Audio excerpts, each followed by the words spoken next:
Today, we are coming at you and talking to you about manually underwritten loans. Hello, this is David Zai with the Zai Mortgage team. So there are two different types of underwriting when you submit a loan application. It all goes through automated underwriting, and it's going to come out with two results, either an approve or an accept, or it's going to be a refer.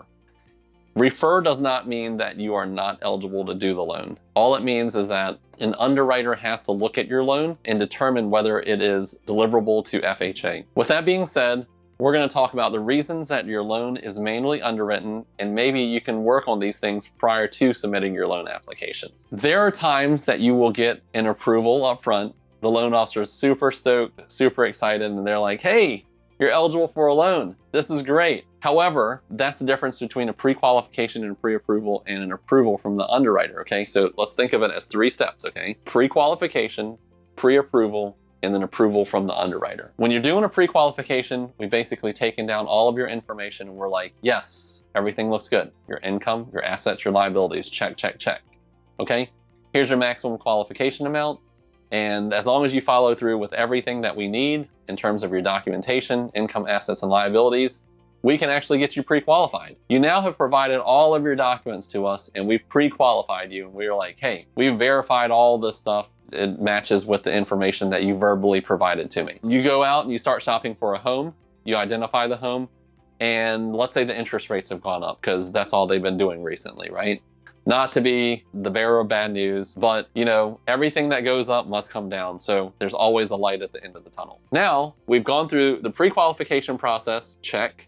We're now going through the pre-qualification process, and I've already done that. And now you've identified a property and we're going through the underwriting process.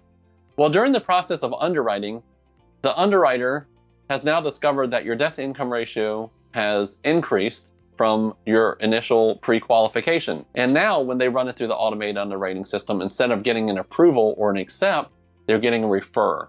So that's called a manual downgrade. Now there's two things that it affects you with. Number one, it's going to ask you for a little more documentation because we have to meet the compensating factors. Depending on your debt to income ratio, they're going to look at different things. And they're going to say, hey, we need maybe your ability that you've paid rent, your ability to save. There's no payment shock, different factors. And I've talked about that in a previous video. That's one thing. The second thing is that it is going to affect your pricing. With certain investors, to go from a traditional approval or an accept to a manual underwrite, it does affect your pricing. And that's why it's so important to work with a wholesale lender, because if it does affect your pricing, the way I like to say it is, even in this rising rate environment, my rate today was the retail rates 4 weeks ago. Okay, so your rate is typically going to be better. But here's a couple common triggers that would put you into the manual underwriting territory. And these are definitely things that you need to be aware of. So number one, if you have $1,000 more or more collectively of debt that is not medical related, okay, collections, okay, charge-offs do not matter on FHAs. We don't count those. And medical collections, we don't count those. However, if you have collections that are non-medical and they're over $1,000, that's an automatic downgrade. So take care of those collections up front, pay for deletion, or do a pay for settlement, okay? Paid in full with settlement, not, hey, we'll settle and there's still a balance remaining. Pay with settlement, paid in full with settlement. If you had a bankruptcy within the last 2 years, so a Chapter 13 requires a 1-year waiting time with trustee permission. That means the trustee has approved you to go through with a mortgage. Or a Chapter 7 where they wipe everything out, you gotta wait 2 years, okay? If you've had a short sale, a foreclosure, a deed in lieu of foreclosure in the last 3 years, that could affect things as well. If you have mortgage trade lines that have lates, okay? Literally, that is the worst thing that you can have. I don't care if you're robbing Peter to pay Paul just to make sure every minimum payment is paid on your credit report. Don't have lates. It's gonna affect you in the pocketbook. It's not good. So what we're looking for is 3 or more 30-day lates, 1 or more 60-day late, plus 1 additional 30-day late, or one or more 90-day late in the last 12 months, which is super bad. We are also looking at the credit supplements that we order before closing. And basically it's an update of your credit report. So let's say we pull your credit report January 1. You get your contract on, let's say March 1, that's 60 days. And you have a 30-day close, so you're supposed to be closing April 1.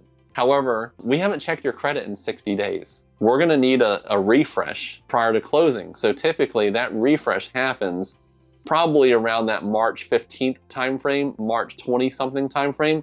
And if there's any new credit or undisclosed debt that you didn't tell us about, well, guess what? We're gonna find out about that. And that could lead to a manual underwrite, uncomfortable conversation, and more money out of your pocket, which we don't want. Finally, the last two things are business income. If you have business income, you're self-employed, and there's a decline in income of 20% or more, that's a big red flag, okay? Definitely look at your options. Definitely run it by FHA as well as conventional if credit score allows, because conventional will allow you to have 1 year of tax returns if you've been in business long enough.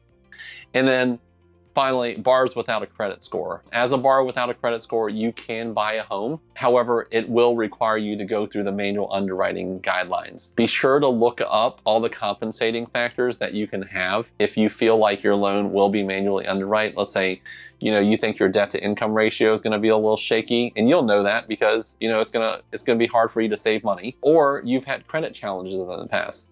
But first and foremost, we talk about game planning. Game plan with your wholesale mortgage loan originator, not retail, wholesale, and talk to them about, hey, what are some of the things that we need to look out for? Look at the credit, look at the income, look at the liabilities. As a person with experience, they should be able to help you out. So if you have any questions or you would like to work with me to make sure that we do get you to the finish line and we're successful, because that's all I'm about, give me a call at 757-478-8493.